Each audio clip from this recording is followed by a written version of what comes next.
Welcome guys, welcome to JK exam cracker और मैं हूं Ankush Thakur. Guys, last video में हमने mountains of the north of India को डिस्कस किया था, जिसमें हमने कुछ प्रोमिनेंट पीक्स के बारे में भी डिस्कस किया था।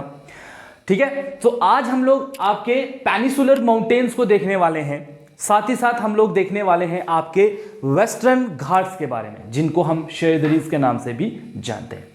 ठीक है गाइस, तो आज हम इनके बारे में पढ़ेंगे।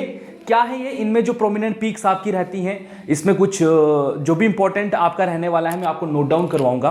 अपनी कॉपी पर लिख दीजिएगा इनको, और साथ ही साथ हमारा जब हम लोगों का जब टेस्ट सीरीज स्टार्ट हो करेंगे हम लोग, तो उसमें इनसे आपको काफ़ी ज़्यादा हेल्प मिलेगी। तो सबसे पहले गाइस, आप लोग जो हैं इसका स्क्रीनशॉट ले लीजिए, ताकि आपके नोट्स जो हैं वो कंप्लीट हो जाएं, जो आप राइट डाउन कर रहे हो। ठीक है, सो आप इसका एक स्क्रीनशॉट ले लीजिए।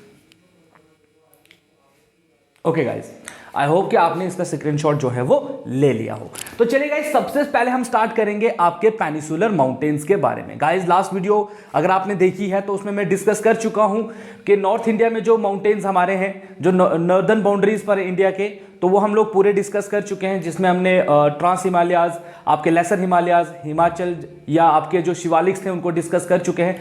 अब हम पढ़ने वाले हैं आपके पेनिसुलर इंडिया के माउंटेन्स के बारे में। सो सबसे पहले हम स्टार्ट करेंगे इसके बारे में। तो these are the India's oldest fold mountain. जैसे कि हमने जो आपके नॉर्थ वाले थे उनको देखा था कि ये वो यंग फोल्ड माउंटेन है, तो ये कौन से हैं गाइस? आपके ओल्ड फोल्ड माउंटेन्स हैं। पेपर में बहुत बार पूछा भी जाता है कि बताइए पेनिसुलर माउंटेन जो है वो कौन से, या इनमें से कोई भी जो मैंने यहाँ पर रेंजेस लिखी हुई हैं, पहाड़ लिखे हुए हैं, या जो भी इसमें मैंने हिल्स के बारे में लिखा हुआ है, तो उनका नाम देकर आपसे पूछा जा सकता है कि वो कौन से टाइप ऑफ माउंटेन्स हैं। क्या वो आपके ओल्ड फोल्ड माउंटेन्स हैं, क्या आपके वो यंग फोल्ड माउंटेन्स हैं, है ना? तो ये चीजें आपको पता होनी चाहिए। जैसे आपके नॉर्थ इंडिया के जो माउंटेन्स हैं, they are young fold, and this ये वाले जो है ये कौन से हैं? ओल्डेस्ट फोल्ड माउंटेन्स हैं। अगर पेनिसुलर माउंटेन की बात की जाए तो गुरु शिखर जो है गाइस, आपका याद रखिएगा, गुरु शिखर जो है is the highest peak on which. अब ये जो गुरु शिखर है ये इस पेनिसुलर माउंटेन्स की हाईएस्ट पीक है। इसी गुरु शिखर के ऊपर जो आपका माउंट आबू करके जो टूरिस्ट डेस्टिनेशन है, बहुत सारे एग्जाम में टूरिस्ट डेस्टिनेशन भी सिलेबस में है, तो उनको भी ये चीज जो है वो काफी हेल्प करेगी कि गुरु शिखर पे माउंट आबू है, और गुरु शिखर की हाइट देखी जाए तो 1722 मीटर पर जो है आपका माउंट आबू भी गुरु शिखर पर पाया जाता है। ठीक है गाइस, दो चीजें आपको यहां पर, दो ही पॉइंट्स आपको क्लियर होने चाहिए। एक ओल्ड फोल्ड माउंटेन है ये, और गुरु शिखर जो है इसकी हाईएस्ट पीक है, जिस पर आपका माउंट आबू टूरिस्ट डेस्टिनेशन जो है वो सिचुएटेड है। नेक्स्ट क्या बात हो रही है कि जो पेनिसुलर माउंटेन्स हैं, इनके स्ट्रेच की बात की जाए, ये कितने एरिया में फैले हुए हैं, तो ये तकरीबन 800 किलोमीटर की रेंज में फैले हुए हैं। जहां कहां से? दिल्ली से लेकर आपका पालनपुर तक। पालनपुर कौन सा वाला? गुजरात वाला, याद रखिएगा। कहने का मतलब है कि दिल्ली टू गुजरात में जो पालनपुर एरिया है वहां तक इनका स्ट्रेच है, नियर अबाउट 800 किलोमीटर में। गाइस, मैं फिर से आपको बोलूंगा कि आप मैप को जरूर देख लीजिएगा, मैप में आपको इसकी काफी ज्यादा हेल्प मिलने वाली है। ये थे गाइस आपके कौन से? पेनिसुलर माउंटेन्स के बारे। अब हम इनके एक एक रेंज को जो है वो डिस्कस करते हैं। तो पेनिसुलर माउंटेन में सबसे पहले जो आ रहा है that is Vindhya ranges.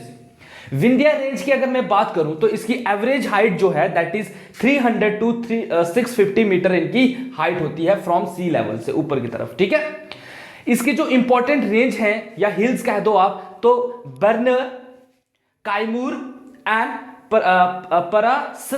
परासनाथ hills जो हैं वो इसकी प्रोमिनेंट पीक जो है हिल्स है। इन छोटी छोटी हिल्स से ही आपका जो है ये विंध्या रेंज जो है वो चल रही है। ठीक है ना, विंध्या रेंज होगा मतलब विंध्या पहाड़ है, 4-5 हिल्स हैं छोटी छोटी ऐसे करके, तो उन्हीं को हम लोग क्या कहते हैं? विंध्या रेंजेस कहते हैं, जिनमें आपका बर्नर, कायमूर और परासनाथ जो हिल्स है वो पार्ट है इसका। ठीक है guys, this range act as a watershed between the Ganga system and the river system of the south India. ये जो रेंजेस है हमारी, ये क्या काम करती है? एज अ वाटरशेड का काम करती है। किसके बीच में? आपके गंगा सिस्टम जो है, कंफ्यूज नहीं होना गंगा सिस्टम के बारे में, हम लोग जब रिवर्स के बारे में, ड्रेनेज जब इंडिया का डिस्कस करेंगे उसमें आपको कंप्लीट इसके बारे में पता चलेगा। और साथ ही साथ गाइस, जो रिवर सिस्टम है साउथ इंडिया का, वो पूरा का पूरा इन्हीं रेंजेस से निकलता है। मतलब साउथ इंडिया को जो पानी मिल रहा है, जो वहां से नदियां फ्लो कर रही हैं, वो विंध्या रेंजेस की वजह से ही है। वहां पर जो भी कैसे वहां से पानी निकल रहा है या क्या हो रहा है, वो हम ड्रेनेज में इसके बारे में ज्यादा अच्छे से डिस्कस करेंगे तो ज्यादा अच्छा रहेगा। अब बात की जाए एक और चीज की, तो वो है कि इसकी हाईएस्ट पीक जो है विंध्य रेंजेस की जो हाईएस्ट पीक है गाइस, इंपॉर्टेंट है, याद रखिएगा, वो है आपका सद्भावना शिखर, जो जिसकी हाइट है 752 मीटर फ्रॉम सी लेवल। उसका अगर आप देखोगे ये सद्भावना शिखर जो है वो विंध्य रेंजेस की हाईएस्ट पीक है, याद रखिएगा, विंध्य रेंजेस की हाईएस्ट पीक कौन सी है? सद्भावना शिखर, जिसकी हाइट है 752 मीटर।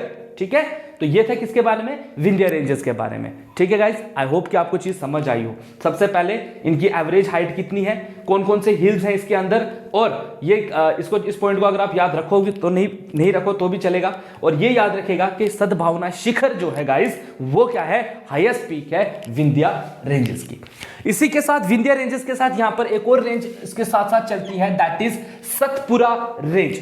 सतपुरा रेंज का मतलब ही है, सत मीन्स सात, पुरा means mountain. Basically it is a series of 7 mountains, 7 mountains की सीरीज है ये। ठीक है, पैलेट चलेगी, it runs in the east to west. ये कहां से चलती है? फ्रॉम ईस्ट टू वेस्ट की तरफ चलेगी, direction of south of the Vindhya ranges. जहां पर विंध्य रेंजेस है उनके साउथ में, मतलब मान लीजिए कि ये विंध्य रेंजेस है तो इसका साउथ कहां बनेगा? ये नॉर्थ है इसका, है ना, ये साउथ है, तो यहां पर south of the Vindhya ranges में क्या चलेगा आपका? ईस्ट से वेस्ट की तरफ, मतलब ऐसे करके ये ईस्ट से वेस्ट की तरफ जो है वो रेंजेस रन करेंगी। सिंपली अगर आप रिवर के बेस पर अगर इनको आइडेंटिफाई करो तो नर्मदा रिवर और तापी रिवर के साथ साथ ये रफली पैरेलल होकर चलती हैं। जहां जहां से रिवर्स चलेंगे वहीं पर पहाड़ जो है, क्योंकि रिवर्स पहाड़ों के बीच में से ही निकलेगा, है ना, तो हम लोग सिंपल ऐसे याद रखिए कि सतपुरा रेंजेस जो है वो नर्मदा और तापी रिवर के बिल्कुल पैरेलल जो है वो चलती है। अगर ये पॉइंट आपको याद नहीं भी रहता है तो यहां से याद रखिए कि नर्मदा और तापी रिवर जहां जहां से फ्लो कर रही है वहां से पैरेलल, उसी के पैरेलल जो है वो आपके ये रेंज जो है वो रन करती है। स्ट्रेच की बात की जाए गाइस, इसके स्ट्रेच की, फैलाव की बात की जाए तो ये तकरीबन 900 किलोमीटर के एरिया में फैले हुए हैं। जैसे ये 800 में था, ये 900 किलोमीटर में फैला हुआ है। महादेव एंड मायकाला हिल्स जो है और ऑफ इट्स दिस रेंज, ठीक है, पार्ट है इस रेंज का। महादेव और मायकाला हिल्स जो है गाइस वो क्या पार्ट है किसका? आपके सतपुरा रेंज का। देखिए गाइस, बात किसकी हो रही है? नॉर्दर्न माउंटेन्स आपको समझ आ गए। मैं आपको क्या समझा रहा हूं कि अगर ये इंडिया है तो हमने नॉर्थ की डिस्कस किए, अब हम लोग पेनिसुलर रिवर्स को डिस्कस, रिवर्स कह रहा हूं, माउंटेन्स को डिस्कस कर रहे हैं, ठीक है ना। तो अब हम पेनिसुलर माउंटेन्स, पेनिसुलर किसको कहेंगे हम? जो ट्रायंगल शेप है ना हमारी, उसको हम पेनिसुला कहते हैं। तो पेनिसुला में पाए जाने वाले माउंटेन्स कौन कौन से हैं हमारे पास? इसमें हमने पहला डिस्कस किया आपका जो विंध्या रेंजेस थी, पार्ट ऑफ, ठीक है, इसका। दूसरा हम लोग सतपुरा रेंज को डिस्कस कर रहे हैं। सतपुरा रेंज क्या है? 7 जो माउंटेन्स हैं उनका पार्ट है, मतलब 7 माउंटेन्स पैरेलल चल रहे हैं, उन्हीं को हम सतपुरा रेंजेस कह रहे हैं। महादेव और मायकाला जो हिल्स हैं वो पार्ट हैं आपके सतपुरा रेंजेस का। जैसे यहां पर आपने बर्नर, कायमूर और परसनाथ को देखा, वैसे ही ये जो चीजें हैं महादेव और मायकाला, ये हिल्स हैं किसके? It is a part of Satpura range. Guys, इन चीजों को याद रखिएगा क्योंकि पेपर में यही पूछते हैं, बताएंगे कि महादेव हिल्स किसका पार्ट है? सतपुरा रेंज का है, आपके पेनिसुलर रिवर का है, या वेस्टर्न घाट्स का है, या किसका पार्ट है ये? तो ये चीजें आपको पता होनी चाहिए कि ये इंपॉर्टेंट हिल्स है। अब एक और चीज आपने याद रखनी है, धूपगढ़।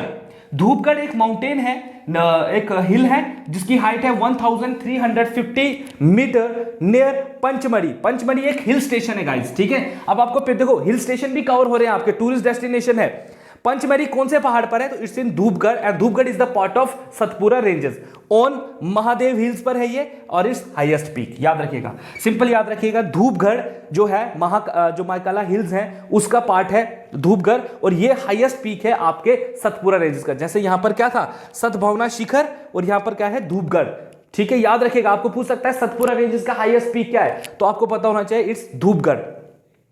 अमरकंटक एक और है जिसकी हाइट है 1227 metre, is another important peak है आपके सतपुरा रेंजेस की। गाइस, याद रखिएगा इन चीजों को। इसमें मैं वही चीजें आपको दिखा रहा हूं या वही चीजें बता रहा हूं जो आपके पेपर के पॉइंट ऑफ व्यू से इंपॉर्टेंट है। बाकी कुछ भी एक्स्ट्रा आपने नहीं करना है, यही चीजें जो है आपने याद रखनी है, ठीक है। सो दीज आर 2 जो है पेनिसुलर माउंटेन्स, एक है आपका विंध्या रेंजेस और दूसरा है आपका सतपुरा रेंजेस। नेक्स्ट हम लोग डिस्कस करने वाले हैं वेस्टर्न घाट्स को। वेस्टर्न घाट्स, ये वाले घाट्स जो है हमारे, अब इन घाट्स के ऊपर भी कुछ माउंटेन्स हैं गाइस, ठीक है, तो उनको देखिए। सबसे पहले इनकी एवरेज हाइट देखी जाए तो तकरीबन 1200 मीटर इनकी हाइट रहती है और ये 1600 किलोमीटर में फैले हुए हैं। स्ट्रेच इनका कितना है? 1600 किलोमीटर में ये फैले हुए हैं।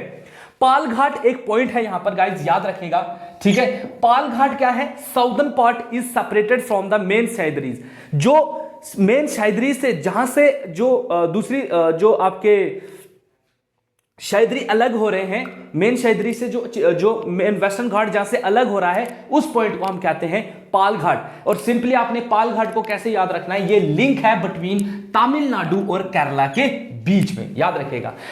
ये एक ऐसा लिंक है, ये एक ऐसा पाल घाट एक ऐसा लिंक है जो तमिलनाडु और केरला को आपस में जोड़ता है, ठीक है, ऐसे याद रखिए। अब आपके वेस्टर्न घाट पर कुछ पासेस भी हैं, उन पासेस को आपने याद रखना है, पेपर के पॉइंट ऑफ व्यू से इंपॉर्टेंट भी है। जैसे थाल घाट क्या है? थाल घाट एक ऐसा पास है जो कनेक्ट करता है नासिक को मुंबई के साथ। नासिक और मुंबई को जोड़ने वाला जो घाट है उसको हम थाल घाट कहते हैं, और भोर घाट है जो कनेक्ट करता है पुणे टू मुंबई। याद रखिएगा इस पॉइंट को गाइस, इन दोनों पॉइंट्स को याद रखिएगा। Thal Ghat connect Nashik to Mumbai and Bhor Ghat connect Pune to Mumbai, ठीक है। नेक्स्ट, पालनी हिल्स जो है, जो तमिलनाडु में है और इट्स ईस्टवर्ड एक्सटेंशन। अब ये फैले हुए कहां तक हैं? जो आपके वेस्टर्न घाट्स हैं वो फैले हुए कहां तक हैं? तो वो फैले हुए हैं पालनी हिल्स तक। और पालनी हिल्स कहां पर है? तमिलनाडु में, याद रखिएगा। तमिलनाडु में तक ये फैले हुए, ये इनकी ईस्टवर्ड एक्सटेंशन है। किसकी? ईस्टवर्ड एक्सटेंशन, ठीक है। मतलब ऐसे करके कहां तक फैले हुए हैं? ये ऐसे करके कहां तक फैले हुए हैं? ईस्टवर्ड। तो ये फैले हुए हैं पालनी हिल्स जो है तमिलनाडु में, ठीक है गाइस। तो आई होप कि आपको आज का लेक्चर जो है वो काफी समझ आ गया होगा। कोई भी इसमें ऐसा घुमाओ फिराओ वाला तो मैथ्स या रीजनिंग जैसा कुछ तो है नहीं। सिंपल आपने याद रखना है, टर्म्स को याद रखिए, फोकस कीजिए अपनी चीजों के, जो चीजें हम पढ़ा रहे हैं उन पे फोकस कीजिए, सब इजीली हो जाएगा। और ज्योग्राफी को पढ़ने के लिए आपके पास मैप्स होने बहुत जरूरी है, ठीक है। मैप्स को जब भी आप डिस्कस, एटलस ले लीजिए, 50-60 रुपए का तो आता ही है मार्केट में, उसको देख लीजिए, उस पर आपको सब चीजें मिल जाएंगी। माउंटेन्स रेंजेस के जो दिखाई जाएंगे आप पर, उसको वो ड्रेनेज सिस्टम जब हम डिस्कस करेंगे वो चीजें आपको उसमें से सारी दिखाई दे, जो है सारा आप उसमें से आइडेंटिफाई खुद कर सकते हो और कभी भूलेगा भी नहीं, क्योंकि प्रैक्टिकल है। ज्योग्राफी को पढ़ने के लिए, चाहे आप वर्ल्ड ज्योग्राफी पढ़ रहे हो चाहे आप इंडिया की ज्योग्राफी पढ़ रहे हो, आपके माइंड में मैप का होना बहुत जरूरी है। बिकॉज जब तक आपको माइंड में मैप नहीं होगा, है ना, तो आप कभी भी मतलब डिस्कस नहीं कर पाओगे कि क्या चीज कहां पर है। तो इससे पहले कि हम लोग ज्योग्राफी जब भी पढ़ रहे हैं, आपके पास मैप होना बहुत जरूरी है। मैप से आपको गाइस प्रैक्टिकल वर्क होगा और आप कभी भूलोगे नहीं कि कौन सी चीज कहां पर है। फिर आप कभी भी खुद से भी मैप ड्रॉ करोगे ना, तो आप खुद बताओगे यहां पर ये है, यहां पर ये है, यहां पर ये है, और वो चीजें प्रैक्टिकल हो जाएंगी और कभी भी आपको भूलेंगी नहीं। यही ट्रिक है ज्योग्राफी को पढ़ने के लिए और टिप्स को याद रखने के लिए। जो ये पॉइंट्स है ये आपको वैसे ही याद होंगे। कोई भी आपकी क्वेरी है रिगार्डिंग दिस टॉपिक जो हम लोग ज्योग्राफी में डिस्कस कर रहे हैं, आप हमें कमेंट सेक्शन में बता सकते हो। आप हमें कॉल कर सकते हो हमारे ऑफिशियल नंबर्स पर, जो आपको लिंक्स डिस्क्रिप्शन में दिए हुए होंगे, ठीक है ना।